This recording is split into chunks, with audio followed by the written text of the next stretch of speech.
Thanks for making the Locked On Ole Miss podcast your first listen every day. We are free and, in fact, available wherever you get your podcast. Hit the subscribe button on the YouTube channel. Hit the bell for notifications when we release a new video, which happens quite frequently. Upvote the video, comment down below. We'd appreciate it very much. I'm here with Derek Vandygriff for our weekly segment on the weekend baseball preview. We're going to be talking about Texas A&M, but before we get started, Derek, we kind of need to get going this weekend, right? Yeah, we do.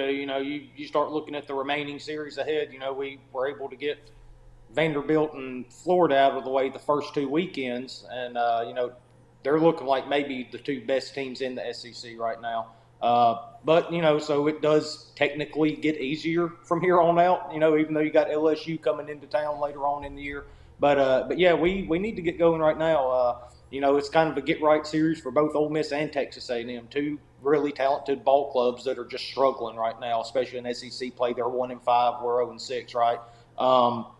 But yeah, just kind of, going down the schedule, though, I was looking at it, we're at A&M, Arkansas at home, and at Mississippi State the next 3 weekends. So, you have to take 6 of those games, I think. You have to come out 6-3. If you're able to sweep one of those opponents, I'm looking at you, Mississippi State, and end up going 7-2 over those 3 weekends, that gets you to 7-8 in the league when LSU rolls into town, and you hover around that 500 range, and that's around the time we're going to end up getting Hunter Elliott back. Riley Maddox appears to be on his way back. He threw 100% in a bullpen session earlier this week, which was really, really good to see. And this is a team that could use 2 arms like them right now to add to this pitching staff. Get Elliott back on Fridays, get Maddox back in the bullpen, and then figure out the rest of the rotation, and then have arms to come out and finish some of these games. So these next 3 weeks are crucial for this season. Like I said, keep taking 2 out of 3, do that the next 3 weekends before LSU rolls into town, get those guys back into the rotation and the bullpen, and all of a sudden we have a shot to go ahead and save the season, make the tournament, and as we saw last year, as long as you get in the tournament, anything can happen, right? So, yeah, that's one thing I'm looking for coming up, big 3 weeks ahead for us. All right, this first weekend is going to be the Texas A&M Aggies. What do we need to know about the Aggies this weekend? That they are really pissed about the new rules in college baseball with this pitch clock and all. They don't seem to be completely prepared for it. Their pitchers, especially Nathan Detmer, the Friday guy. I was watching him last weekend, and I mean he had so much trouble in that Tennessee game getting the pitch off in time. There were multiple, not only balls for walks, but him stepping off and not going to a base multiple times, resulting in balks that ended up scoring a run too. That's another rule this year. If you step off twice and don't make an attempt at the runner, then it's an automatic balk. He had one of those last weekend too. So they seem to be struggling a little bit, adjusting to this new 20-second pitch clock and all. And it goes to the hitters too. They've kind of struggled with it a little bit, and you kind of see it up and down their lineup how it's affecting their play a little bit. I said it a couple of weeks ago with Vanderbilt how much they were struggling hitting the ball. So for all you A&M hitters out there, you're welcome. Here you go. They're really struggling hitting the ball going into this weekend against Ole Miss. They've got 2 really good hitters that are absolutely on fire so far this year, but they've got 2 guys hitting over 300 in their regular lineup day in and day out with Hunter Haas and Jack Moss. 2 really good players, though. Haas is an Arizona State transfer. He's hitting .404 on the year with an 11.15 OPS. I mean, he's just absolutely crushing the ball. He's playing shortstop, and he's playing a really good shortstop. That's kind of the theme of the SEC this year. It seems like every team has a potential All-American caliber shortstop on their team. And then Jack Moss is a guy we've seen the last couple of years playing down there, playing first base for him. He's had another real good year for him, hitting .347, 972 OPS. They don't hit the ball out of the park a whole lot, and hopefully that actually stands true this weekend like it didn't 2 weeks ago, right? Yeah. So, but that's one thing they haven't done a lot, so hopefully they won't start this weekend. But an incredibly talented team, obviously. Schloss is a heck of a coach. And they've got some guys in the pitching staff, too. They've kind of shook it up a little bit. We're going to end up seeing 2 lefties, I think. Sunday's kind of been a little bit of a roller coaster for them. They've had Chris Cortez starting on Sundays, but now they're starting to put the freshman in there. He ended up starting last weekend. That was his first Sunday starting, but he's a lefty, and he's been pretty dynamic so far. So, that's what we got to deal with Saturday and Sundays, two lefties, and that's something Ole Miss hasn't been able to deal with real well this year. Lefties have absolutely killed us. Yeah, and Texas A&M, if basically they received a ball that was pitched to them inside of 2 minutes, that's like they're being quick pitched. So this 20-second pitch clock is probably ridiculous for those guys. If everybody remembers when we played Texas A&M last year, it was like 4.5 hour long games. Oh, I know. It was terrible. It's the reason these rules got put in. And that goes to the hitters too, as much as they would step out of the box and stuff like that between pitches to kind of prolong it and everything else. I mean, it had gotten out of hand every time you played A&M last year. Yeah, absolutely. And let's look at the midweek game real quick before we get out of here. What midweek game? We didn't play the no contest. My question isn't so much about the Mustard Buzzards. I mean, good for them. Yeah. I mean, my question is about Trustmark Park. Because I grew up in the age of Smith-Will Stadium in Jackson, and I saw that deteriorate over time. And now I'm seeing on Twitter a whole bunch of people talking about how Trustmark, which isn't that old of a park, is just deteriorating. There's like peanuts that are showing up from like last year that hasn't been cleaned up, and that's kind of sad. I think they're going to lose the M Braves if that happens much more. Well, I mean, they're going to have to do something, right? I mean, you got the Braves prospects looking to play on that field literally in a week, right? I mean, and there's actually money invested into those kids there, So, they ended up resodding the field a week ago before the game, which is kind of weird. Anybody that is over the turf and stuff like that should know that you need more than a week for the sod to be able to take hold, right? I mean, if not, it's just sitting on top of the ground, and any sort of movement shifting, anything like that, it's going to come right up, which is exactly what started happening to the Rebels and Southern on Tuesday night. So, that was just really odd that they would do that, especially that close to a game. And like I said, even leading up to the minor league season starting too, if it was bad enough you had to resod it that fast, then it probably should have been done a long time ago to begin with. Yeah, the game that used to be the Mayor's Trophy game between Ole Miss and State became the Governor's Cup game that moved to Trustmark whenever it did that. I think at this point we need to retire that series, and what I'm suggesting in its place is a preseason non-conference series with 3 teams, like a tournament, set down in Biloxi at the home of the Shuckers.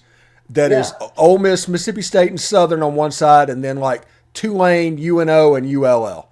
That is what I would do. That would be a huge event and would serve the purpose of all of this. Yeah, and it's actually funny you say that, because down there in Biloxi, home of the Shuckers, they've started doing a tournament down there, or they got one started coming up. They're going to start doing a college baseball tournament down there now. I heard that earlier in the week, so. I would certainly think the 3 Mississippi schools would be in line to be in that. And but it'd be really cool to have, just go state by state, do Louisiana one year with, like you said, Tulane and New Orleans, even if you wanted to throw LSU on the other side of the bracket and just do the whole non-conference thing like you usually do when it's not conference season, or you play midweek like us and State do, and then go over to Texas and get, Texas, Rice, and Baylor or something like that, just kind of hop around, do state to state to come in to play the 3 Mississippi schools and, see who gets bragging rights that year. I think that'd be really cool. Yeah, it could be really cool. I just think the Governor's Cup / Mayor's Trophy has kind of lost its meaning to where Trustmark is treating Ole Miss Baseball and Southern Miss Baseball, knowing a game is coming up. They're just trying to get by before the season starts. I mean, it honestly shows what they think of these in-state college baseball games, and they're just trying to get ready to hopefully be in good shape for the M Braves. Yeah. Well, it doesn't look like they're going to be in too good a shape now, so they're going to have to go back and start resodding all this stuff. But apparently they started happening in the first and second inning on Tuesday, and that's when the umps first got together, was after the second inning, because they saw the sod start coming up, and that's when they were like, hey, we'll give this a little bit more time, but, we'll need to see if this keeps happening, we're going to have to get these guys off here, which is what they did. So, I'm definitely not upset about it. We're not in a position to sit here and burn through 9 innings of pitching when we don't need to. So, we'll take that little 4-inning game. We'll take our ball and go home and get ready for a real baseball series coming up this weekend, one we badly need. Do you know where that saying, take my ball and go home, comes from? No, I don't guess so. Back before baseballs were really prevalent and known, it was rare to have an actual baseball out there. So usually only one baseball existed in a group of friends. So if that friend got mad and went home with the ball, they had to quit playing because there wasn't another baseball. That's where that came from. Anyway, did anybody talk to Lane Burroughs after last night? We need to get his opinion on that situation as well. And, man, I bet he's got a scorching hot take just burning a hole in his pocket down there at La Tech right now. Oh, yeah. He can't believe Ole Miss would do this again. So team mustard buzzards. I mean, just absolutely. Yeah. Just on the bandwagon. Okay, today is opening day. What are your thoughts? Yeah. Well, I'm obviously really excited. Anytime that your professional team's going to win a World Series, it's always an exciting year. So, I'm ready to get this started for the Braves and get through these 162 games, go ahead and win the division again, disappoint Mets fans. I've got a couple buddies that are Mets fans. They were all happy with themselves last year leading into the last month of the year. And I kept telling them, guys, we've been through this. We see it every year. You know what's going to happen. And sure enough, Braves come out on top again, right? But this year, it's going to be a little bit different. After we win the division, we'll actually go run through the playoffs, hopefully meet Kara's Houston Astros again, and do what we did to them last time and just go ahead and win another World Series for the city of Atlanta. I'm fully expecting the Detroit Tigers to have a 60-game improvement in wins this year. They're going to go from 66 to 126. Most dominant team in Major League Baseball history. I'm just ready for that to happen. Yeah. Yeah. They are really going to be a fun team to watch. So you get to see all these kids starting to come up now and actually making an impact with them from the draft the last few years. So them and the Orioles, I think, are 2 really interesting teams in the American League to watch. Yeah, I had Scott Bentley on my show from Locked On Tigers, and he was last night. He gave me a little introduction, like a 20-minute video of welcome to the Tigers type stuff. And I told him, it's like, hey, all these pre-existing biases that you have, like if Torkelson didn't hit last year, all the stuff that you were worried about, all I saw was this spring training, him knocking the cover off the ball. I had no idea about that. And it's like, hey, it's actually pretty nice to not have these biases because, like in the NFL, they just assume that Tua is always going to be bad because he started slow. Mm-hmm. There's no room for change. Yeah. Well, I can go ahead and tell you, if there's anybody that's going to end up breaking out and having a big year, it would be Spencer Torkelson. That guy is a sure enough hitter. He did it his entire career at Arizona State and did it throughout the minors with Detroit. Hitting in the major leagues is pretty hard, oddly enough. So, yeah, he did struggle a little bit, but I do fully anticipate him turning around having one heck of a career up there in Detroit. Yeah, absolutely. My voice is going. I see that. Anyway, thanks again for making the Locked On Ole Miss podcast your first listen every day. Make sure you check out our brand new podcast, Locked On College Basketball, everything you need to know about college basketball in one place.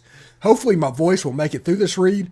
Plus hear from big-name experts, insiders, coaches, and players. It's Locked On College Basketball, available on YouTube and wherever you get your podcast.